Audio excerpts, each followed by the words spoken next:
Sejam bem-vindos e bem-vindas todos ao podcast do ADVcast, o podcast da Comissão de Conformidade e Compliance da OAB de Santa Catarina. Eu sou Regina Rufino, sou advogada, professora universitária, mestre e doutora em Direito do Trabalho e sou coordenadora da Subcomissão de Compliance Trabalhista que integra a Comissão de Conformidade e Compliance da OAB. E também faço parte da Society of Corporate Compliance and Ethics dos Estados Unidos, que é a sociedade de corporação de membros do compliance dos Estados Unidos, onde tudo começou, porque eu fiz uma especialização lá em Harvard.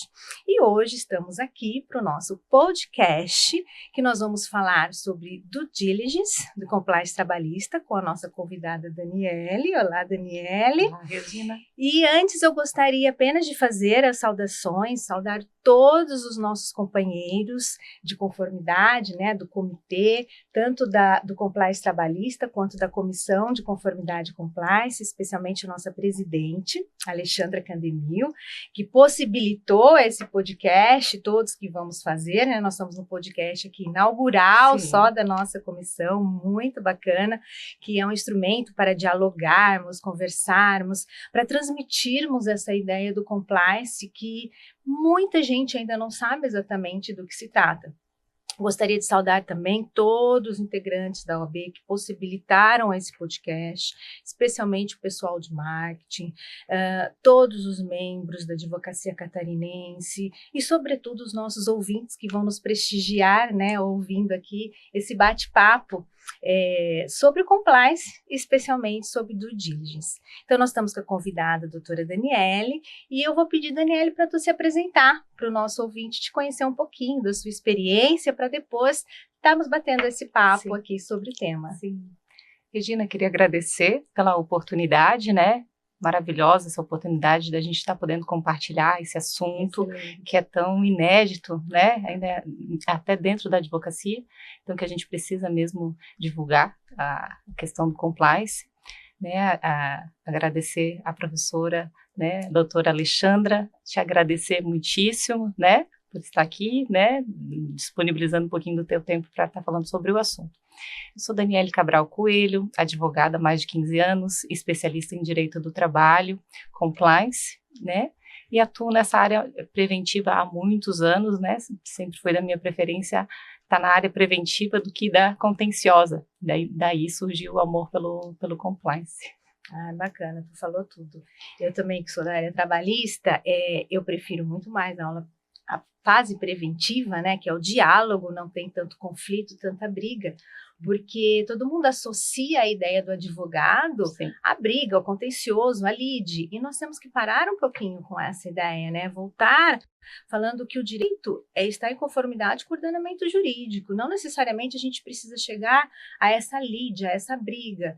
Então, eu acho que a conformidade e o compliance acabam possibilitando isso e mitigando um pouco essa cultura que nós temos, especialmente no Brasil, sobre litígio, sobre tudo nós temos que resolver na briga, tudo temos que resolver no judiciário, né, que já está tão atravancado de tantas ações. Então, achei muito importante essa tua fala e compartilho também do mesmo entendimento. Mas, como hoje nós vamos falar especificamente do due diligence, né? Sim. Eu gostaria que tu começasse a nos explicar, assim, da onde vem, qual a origem, a importância do due diligence. Sim, então, due diligence é uma ferramenta, né, que veio desses métodos, desses mecanismos, né, que vem lá dos Estados Unidos, na época em que havia essa investigação jurídica em relação compra e venda, né, o que chamam de M&A, né, dentro das empresas. E eles utilizavam esses mecanismos para ver se a empresa ali estava adequada, né, a busca por encontrar os riscos e passivos dentro daquela empresa e o interesse. E desse modo, o que aconteceu? As empresas verificaram que é uma metodologia que podia ser expandida, adaptada, né, foi onde o compliance incorporou essa ferramenta, que é usada do mesmo modo para mitigar todos esses riscos, né, evitar essas crises futuras, né. Perfeito. E como que funciona? Como que ela é usada? Como que é essa ferramenta na prática? Como que ela vai se concretizar? Então, Regina, ela é uma ferramenta que às vezes, que seria due diligence? Na verdade, as pessoas muito conhecem o que é due diligence, mas não a palavra em si. Porque algumas pessoas utilizam ali verificação de integridade, outras background check, né? Várias nomenclaturas, mas todas elas falam da mesma coisa, do due diligence, que nada mais é do que um checklist, uma análise profunda, né, daquela relação de trabalho, seja com colaborador, seja com prestador de serviço, seja com parceiro, né, aquilo que dentro do compliance a gente chama de stakeholder. Todo esse métier, né, que envolve essa relação de trabalho, está fazendo um checklist aprofundado em cada um deles, para ver se eles estão de acordo com aquilo que a empresa prega dentro daqueles termos de ética e integridade, se elas estão aptas, né, a então estar se relacionando com a empresa.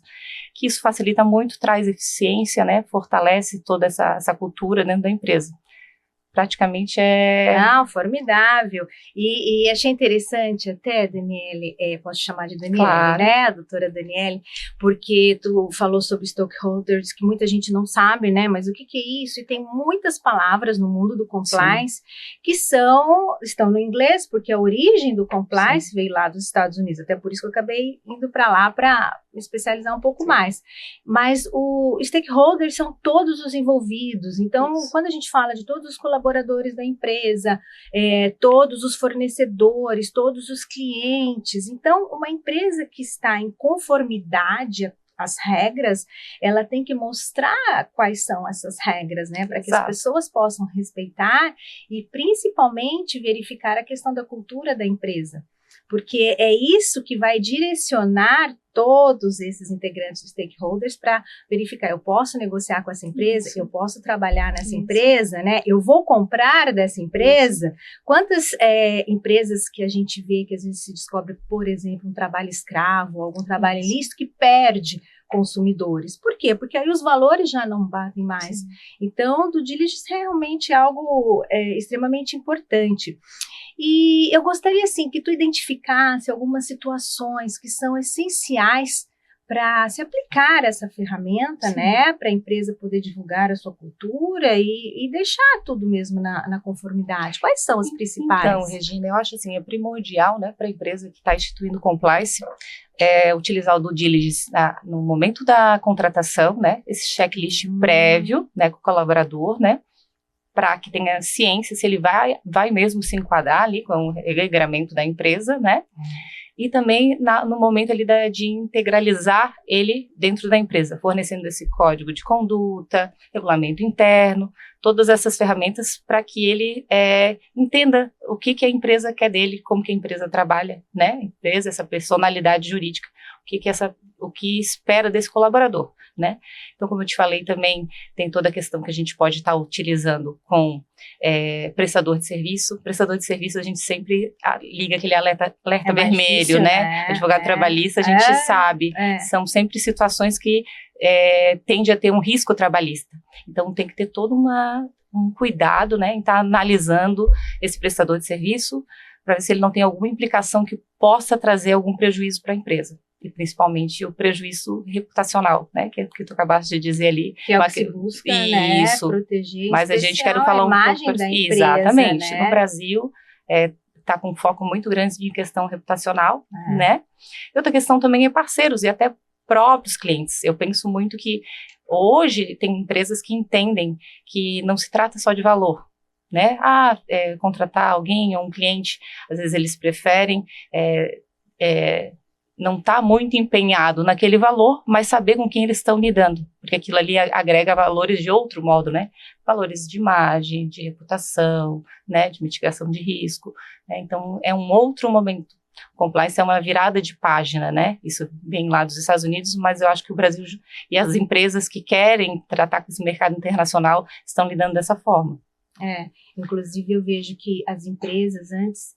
Bom, a gente sabe que empresário, de um modo geral, às vezes ele vai agir apenas quando dói no bolso, né? Então a gente está falando aqui de valores, estamos falando de questões subjetivas, né? Até a própria questão da cultura. A cultura é feita de valores. Os valores são feitos de crenças dos indivíduos, e aí depende da hierarquia dessas crenças, que vai embutir o valor, seja para uma empresa ou para uma pessoa. Mas, às vezes, por ser subjetivo, fica um pouco difícil identificar no momento da contratação, né? Eu não sei. Tu saberia se identificar algo que na admissão o pessoal da RH ou quem está cuidando da contratação possa facilitar para identificar o perfil? Porque às vezes só uma entrevista, né? A gente não consegue assim ver o caráter da pessoa numa entrevista, né? O que seria mais específico aí? Então, Regina, eu acredito que esse checklist ele já tem que estar previamente, né, pronto, né? Ser adaptável, né, personalizado para cada empresa, né? Por isso que o compliance em si, as ferramentas, eles têm essa necessidade de ser adaptado a cada realidade, a cada área de cada empresa, né? Então, esse checklist aí na contratação de um colaborador, através ali do organograma da empresa, tu vais identificar, né, situações e cargos, o que levou a empresa a, em algum momento, ter uma rotatividade daquele cargo, quais especificações seriam necessárias. Então, aquele tu já deixa tudo pré-estabelecido, para que, se por acaso aquele colaborador, né, se atente a todas aquelas questões, ele evolua dentro do processo aí de admissão, né? São questões que vai mitigar conforme a área. Então, eu sempre digo que é conforme a área que a gente vai personalizar esse checklist, né, de cada colaborador, né, e também de cada função, para se enquadrar, né, a cada modelo. Eu acho que esses modelos genéricos, eles não funcionam, né? No meu modo de vista, não funciona o modelo genérico. A gente tem que fazer sempre tudo muito personalizado para que tenha eficiência, né? Sem dúvida. Mas até no momento da admissão, a gente tem visto que no compliance, né, a gente fala das skills, que são as habilidades, Sim. E as soft skills têm sido as prioritárias, né? Porque enquanto antigamente uma pessoa que tinha um excelente currículo, excelente qualificação, ela passava na frente naquela fila de candidatos, atualmente se busca mais ver o perfil, o caráter da pessoa. Porque técnica a gente consegue desenvolver, né? Agora caráter nem sempre. Sim. Porque aí volto a falar da questão dos valores, que é algo subjetivo, que são as crenças que a pessoa já tem enraizado. Pode mudar? Lógico, somos seres humanos, estamos em constante mutação. Mas às vezes difícil, né? A gente se engana com as pessoas. Com certeza. Por isso que eu acho importante nas empresas, né, terem várias etapas na hora da contratação, porque a pessoa não pode ser avaliada por um único dia, por um único teste, né? A pessoa ela é um conjunto de comportamentos, às vezes naquele dia ela não se sai bem e naquele ambiente também. Então, tem que tomar muito cuidado, até para a gente não formatar e não engessar aquele profissional, né? Porque ele tem que se adaptar na situação. Não sei, o que tu acha nesse sentido? Sim, eu acredito que, como eu te falei anteriormente, ali tem que ser uma questão bem personalizada. Entender para que aquele profissional está sendo contratado, né? Com certeza. Né? Sim, às vezes vai fazer uma contratação de gestão de pessoas, né? Uma pessoa que precisa gerir e aquela pessoa ali não tem um comportamento adequado. O currículo é muito grande, extenso, mas ela não tem um comportamento, assim como até tu falasse ali, proativo, né? Então, são todas empatia, né? Compaixão, tão importantes para qualquer relação jurídica, sobretudo no mundo corporativo, né? E para ter essa harmonia no ambiente de trabalho, e eu acho que é o fator que mais mitiga realmente risco, é ter essa reciprocidade, né? Entender que está sendo contratado por alguém que quer que tu se estabeleça ali da melhor forma possível, né? E que tu se encontre naquela formato ali. Então, tem que ter um ambiente bem receptivo para esse colaborador, para que ele entenda dessa forma. Eu acho que quando há esse equilíbrio, mitiga qualquer ação que seja, né? E tende a tudo para aquele colaborador render muito dentro da empresa, né? Então, a partir do momento que empregado e empregador entendem essa dinâmica, tudo se transforma. E acredito que o compliance vem para trazer essa sustentação. Na questão do due diligence, ali as questões de pré-ativo, é entender se ele vai fazer, ele se enquadra, né, nessas situações em que a empresa quer dele. E aí formata conforme cada cargo essas situações, né? Mas sempre atento, né? Que existem situações que a legislação não permite, né? Que sejam verificadas, né? Até para que não haja uma discriminação, né? Então é de extrema importância quando for criar esse checklist, situações aí que não são autorizadas por lei, né? Tá verificando questões judiciais. As informações do empregado, do candidato. Um hall de situações a LGPD, ali que né, está aí para isso, exatamente. né, para proteger proteger os direitos íntimos, privados, que são direitos humanos fundamentais. Isso. Então, existe um hall hoje de funções que pode sim tá se verificando algumas questões, né? Até questão criminal, quando a pessoa vai gerir, trabalhar com instituição financeira, tudo isso daí pode estar sendo verificado, outras questões não. Então, ter sempre bem transparente, né, com o colaborador, o que vai ser analisado, né? Eu acho que isso aí é a base do compliance. E está cuidando muito também de questão de discriminação, que é um tema tão atual, né? Hoje em dia. Perfeito, é o meu tema mais caro, né? Eu digo porque, como estudiosa e pesquisadora dessa questão de discriminação, de violência psicológica, sempre verifiquei muito isso, porque é uma linha muito tênue Sim. que separa o que é aceitável, considerando que nós somos seres humanos, portanto, seres falhos, temos defeitos e vamos errar, né? A questão não é errar. Eu acho que o maior problema é não se responsabilizar pelo erro, né? Não tentar remediar, não assumir o erro. Então, somos seres humanos, vamos errar, mas tudo tem um limite. Sim. E às vezes ultrapassa esse limite que acaba gerando uma violência, porque a discriminação é uma forma Sim, de violência. Com toda certeza. E nesse caso, assim, para tentar evitar a discriminação, pela sua experiência, né? O que tu orientaria para os empresários, para o mundo corporativo? Porque é algo que a gente verifica. Sim. O ser humano às vezes não aceita o diferente, ele só esquece que todos somos diferentes. Exatamente. Né? Não somos iguais. Sim. Somos iguais perante a lei, em condição de tratamento, mas não somos iguais. O que tu orientaria assim, para os empresários? Então, Regina, quando tu teve essa fala, logo me veio na cabeça a questão do tone of the top, né? Que é esse termo americano, assim, que tanto me traz referência. O exemplo vem de cima. Então, eu acho que quando o CEO, o proprietário dessa empresa, deixa bem claro que não atura esse tipo de prática dentro da empresa, né? Dissemina, divulga, né? Incentiva que não haja esse tipo de problema, eu acho que isso aí já é o marco inicial, né? De nada adianta estar numa cartilha, num código de conduta, se aquilo ali não for letra morta, né? Só servir para colocar em painel da empresa e não existir de fato. Então, para mim, o primordial é que haja esse exemplo desde o cargo mais superior, que isso seja passado para os outros cargos, né? E que fique bem claro, né? Que não é aceitável nenhum tipo de discriminação. E sempre está se utilizando de outros tipos de ferramenta, treinamento, cartilhas, todas essas são ferramentas também do compliance que vêm colaborar com essa questão aí de ajuda a não haver discriminação dentro da empresa.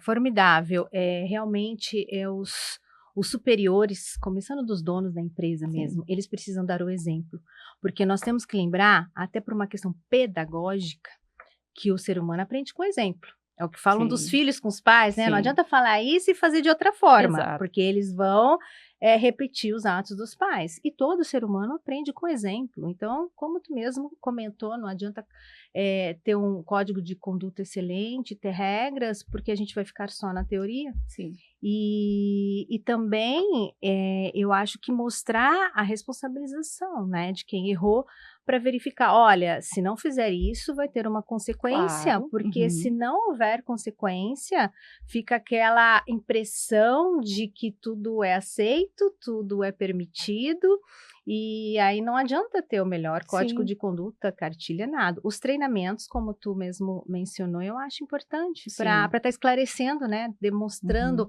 essa transparência. E aí, como que a empresa pode fazer para demonstrar para os seus fornecedores, colaboradores, todos os stakeholders, quais são essas ferramentas de due diligence que para elas são caras, são importantes, essenciais, né, nas relações, porque são várias relações jurídicas. Sim. Quais seriam? As ferramentas do diligence. Que ela vai mostrar para todos os indivíduos, os stakeholders, fornecedores, eu acredito colaboradores. Que lidar com transparência, né? A partir do momento que vai ter essa relação de trabalho, fornecer código de conduta, né? Um código de conduta que seja adaptado para cada relação de trabalho. Então, ele não pode ser genérico, que vá servir só para o colaborador. Eu acho que ele tem que ser aí dividido, tem a parte dos prestadores de serviço, dos parceiros, né? Então, para cada situação, deixar bem claro essa questão do código de conduta e como a empresa trabalha, eu acho que isso aí seria a parte principal para a empresa, demonstrando para os stakeholders, né, a forma como ela trabalha, através disso. Perfeito.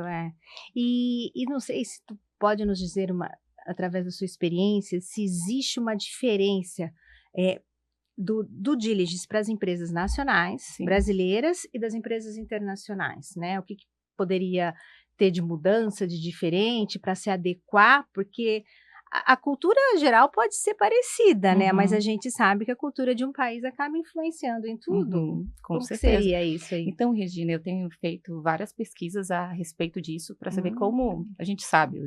O compliance vem dos Estados Unidos, né? A Europa também vem muito bem crescente, né? E o Brasil, depois da Lava Jato, que deu esse up, né? No termo compliance, que até então era desconhecido.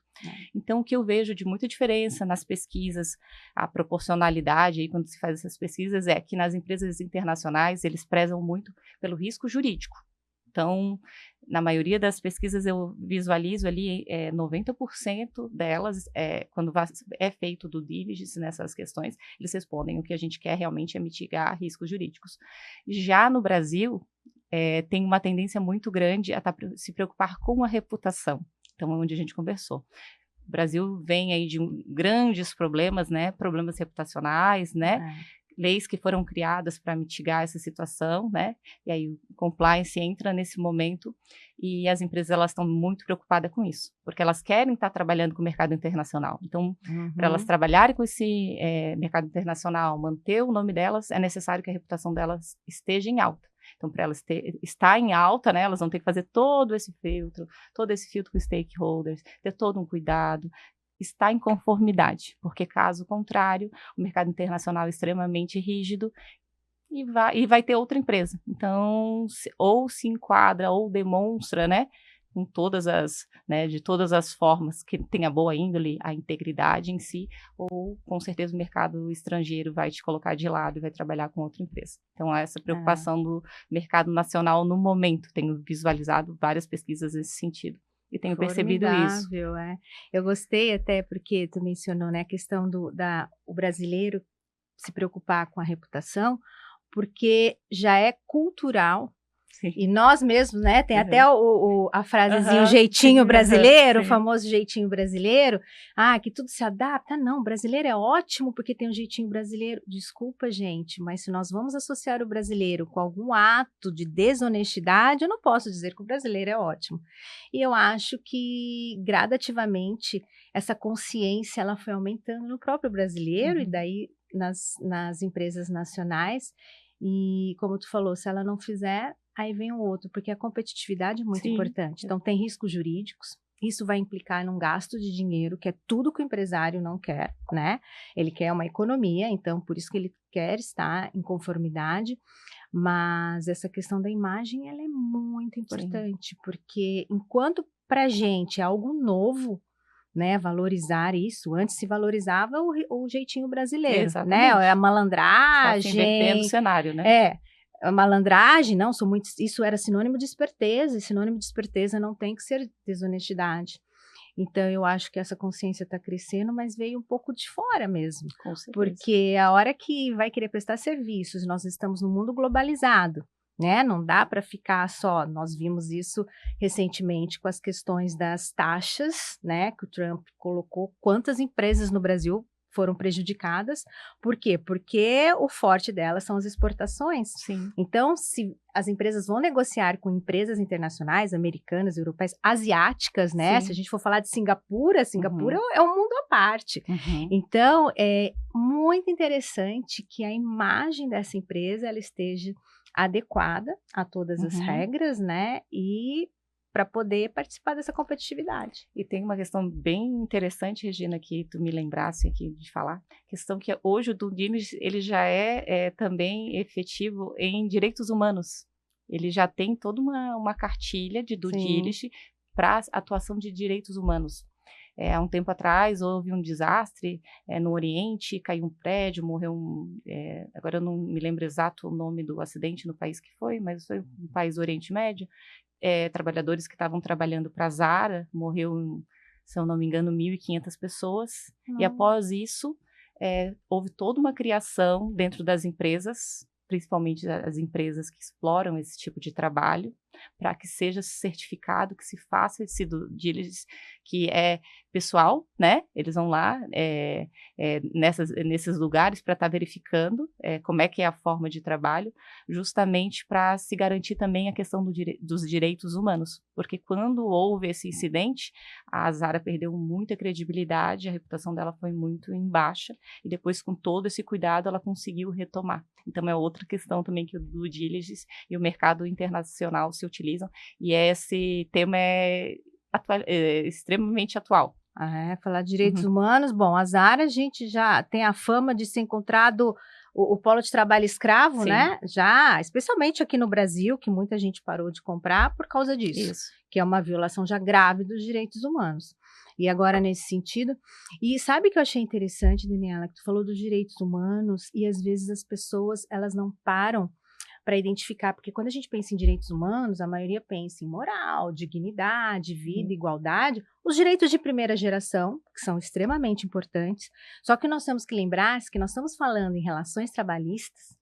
Os direitos humanos de segunda geração são Sim. os direitos sociais. Claro. Então, se falar em respeitar os direitos humanos, também estamos falando em respeitar os direitos trabalhistas, que são os direitos sociais. Sim. E são os direitos de segunda geração. Sim. Né? Então, quando eu pago, no nosso caso aqui das normas brasileiras, o 13º, recolho o FGTS, sim, cumpro todos os direitos humanos, não só do artigo 7º da Constituição, porque o rol não é taxativo, é exemplificativo, eu estou respeitando os direitos humanos. Exatamente. Então, é muito interessante o compliance, o due diligence, eles se basearem nisso, né? Porque, olha, vou falar de direitos humanos, mas não vou cuidar só da questão de dignidade, igualdade, imagem, eu digo só no sentido de exclusão, sim, não só no sentido de apenas, né?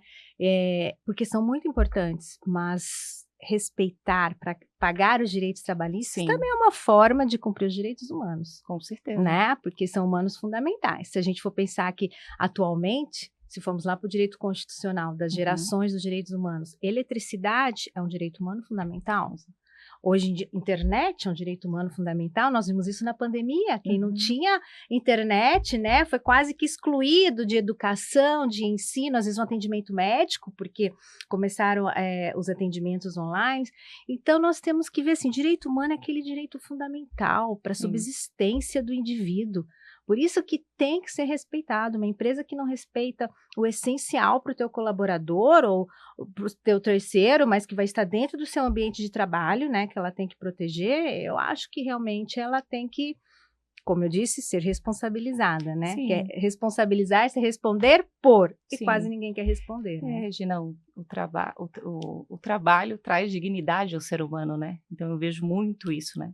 Quando o empregador demonstra que ele tem respeito por aquele outro ser humano, né?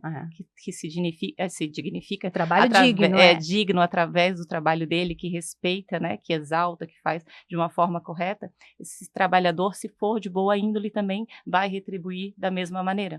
E aí é como a gente está falando desde o início, né? Aí se encontra a harmonia, essa empresa cresce, esse funcionário cresce, né? Como pessoa e como profissional, e a empresa também expande. Então, esse mecanismo, ele é básico, né? A maioria dos empresários, às vezes os empresários não visualizam dessa forma, né? Os advogados muitas vezes também não verificam dessa forma, tende a fazer toda uma incitação a contencioso, até com medo de estar perdendo aquele cliente, e não se preocupa muito com o preventivo. E esquece que muitas vezes tu vai criar ali toda uma segurança com o teu cliente a partir do momento que ele confia em ti, que ele sabe que tu está fazendo o melhor pela empresa dele, evitando futuras dores de cabeça. Com certeza tu não vai ter o contencioso, mas ele não te larga mais. Então, eu já tive muita preocupação de advogados, mas, Daniele, como é que tu trabalha, se tu não tem contencioso, como é que tu segura esse cliente, né? Se muitos advogados prezam por essa questão aí de estar... Acho que quanto mais processo, melhor. Por favor, né? Exatamente, vai segurando o cliente através do contencioso. Não. Há 15 anos atrás, quando eu trabalhava no escritório de advocacia, que eu procurava, né, os advogados e falava, olha, se a gente informar para eles tal coisa, isso aqui está recorrente dentro dos processos, e eu não via um respaldo para que isso ocorresse, né, e eu tive que esperar muito tempo até que viesse a questão do preventivo, a questão do compliance, para estar mostrando para o empregador que se ele faz diferente, se ele visualiza o que ele pode mudar dentro da empresa, se ele traz esse respeito para o funcionário, se ele usa de metodologias mais avançadas, que já, né, como compliance, que nos Estados Unidos e na Europa são extremamente eficientes, com certeza ele vai mudar o cenário dentro da organização dele, vai reduzir custos, vai mitigar riscos, redução de passivo, e isso é um ciclo de crescimento, né? E a partir do momento que tu mostra isso para o teu cliente, que tu mostra isso para o empresário, tu seduz ele, né? E ele não te larga mais. Então, eu acho que isso cumprir é primordial. A função social, exatamente, né? Que não é só falar função social, eles acham que é fazer caridade. Não, cumprir a função não, social é cumprir as normas. Isso. E não precisa ser, como muitos advogados ainda, especialmente na área trabalhista, eles acham que não, são interesses contrapostos, né? Aquela ideia do capital, aquela ideia marxista do capital versus a mais-valia, o trabalho. Sem dúvida, se a gente for verificar num sentido filosófico, interesse contraposto, Sim. só que hoje a gente pode buscar uma ponte. E isso foi algo que me chamou muito a atenção lá no curso que eu fiz nos Estados Unidos, porque tudo eles mostravam a ponte, o diálogo, como que chegar, e tu comentou, não, mas se o empregador está feliz, o empregado também, o empregado vai produzir mais, o empregado que produz mais, aumenta a produtividade, aumenta o lucro para o empregador. Então, aí sai ganhando o empregador, o empregado e mais. Se formos verificar nessa atuada da questão social da empresa, que aumentando o lucro do empregador, ele pode reduzir os seus preços e o consumidor vai ganhar e vai girar a economia. Exato. Então, a gente tem que ir muito além do direito, temos que ir para a ciência econômica, para a ciência da antropologia, enfim, vai movimentar todo o cenário mundial. Por isso que é tão importante essas relações trabalhistas, que muitos falam, fazemos parte do direito privado? Sem dúvida, mas hoje em dia toda a natureza privatística, ela tem uma função social, né? Porque a nossa Constituição, ela prevê como objetivo uma justiça livre, justa e solidária. No momento que ela botou solidariedade como um objetivo constitucional, tudo tem a função social. Então, é muito importante buscar esse denominador comum entre empregado e empregador. Gostei muito e te agradeço, Daniele. Agradeço. E para a gente concluir, gostaria, assim, que tu, olhando para a câmera, tu falasse, assim, uma frase de pacto sobre o que tu acha importante, uma orientação para um empresário, para alguém, para um empreendedor, né? Sobre o due diligence nesse mundo das relações trabalhistas. Olha, Regina, então me veio à cabeça a seguinte situação. Tem uma doutrinadora que eu gosto muito, Isabel Franco. Ela foi uma aventureira nesse mercado de compliance nos Estados Unidos. E ela conta, num dos livros dela, ela fala o seguinte, que uma vez ela foi comprar um lanche na cantina e o pai dela falou, filha, só deixar anotado lá que depois o pai paga. E ela percebeu que nem todo mundo poderia ter esse comportamento. E ela perguntou, pai, por que nem todo mundo pode deixar esse nome lá anotado nessa caderneta? Porque, minha filha, as pessoas confiam naquelas pessoas que honram o que falam, que têm integridade, que agem de acordo com a lei. Então, a partir do momento que tu visualiza isso, numa história tão simples como essa, mas que pode ser tão abrangente em tantas áreas, tu entende que fazer o correto, tentar ser o máximo possível transparente com as pessoas que tu trabalha, com teus colaboradores, com teus prestadores de serviço, tu vai desenvolver sim um clima diferenciado, tá? Tu vai fazer com que a conduta que tu queira trabalhar dentro da tua empresa seja diferente e esse ciclo, nesse sentido, vai fazer com que tudo evolua, né? Em questões financeiras, em questões de gestão, Então, é preciso ter um outro olhar, é preciso ter um olhar mais voltado para a questão cultural, para a questão de integridade em si. E é isso que o compliance traz e todas essas ferramentas que só fortalecem todo esse processo. Então, que fiquem atentos a isso, né? E que a gente vai vir mais vezes falar sobre esse assunto, que é tão importante, e muitas vezes podem ser utilizados de forma simples, né?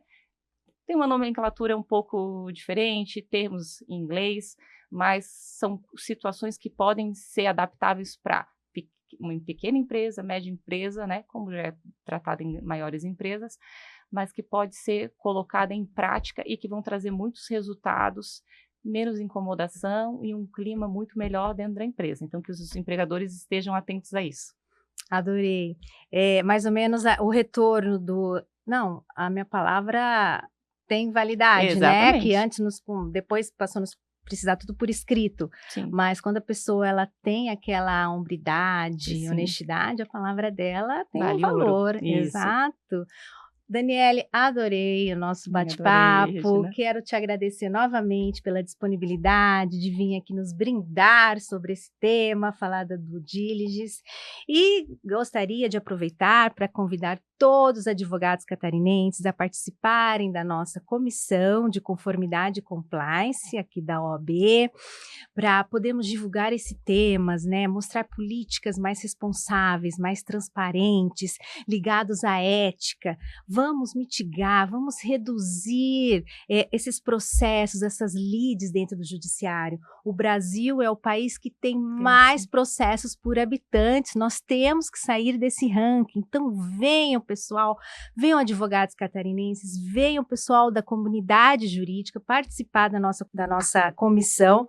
Vai ser um prazer receber a todos e gostaria de agradecer novamente todos da nossa comissão, em nome da presidente Alexandra Candemil, todos da OAB que possibilitaram esse podcast, né? Super agradável esse bate-papo, e convidar a todos para ouvir mais tarde o nosso podcast. Muito obrigada e até a próxima. Até a próxima. Obrigada, Regina. Obrigada.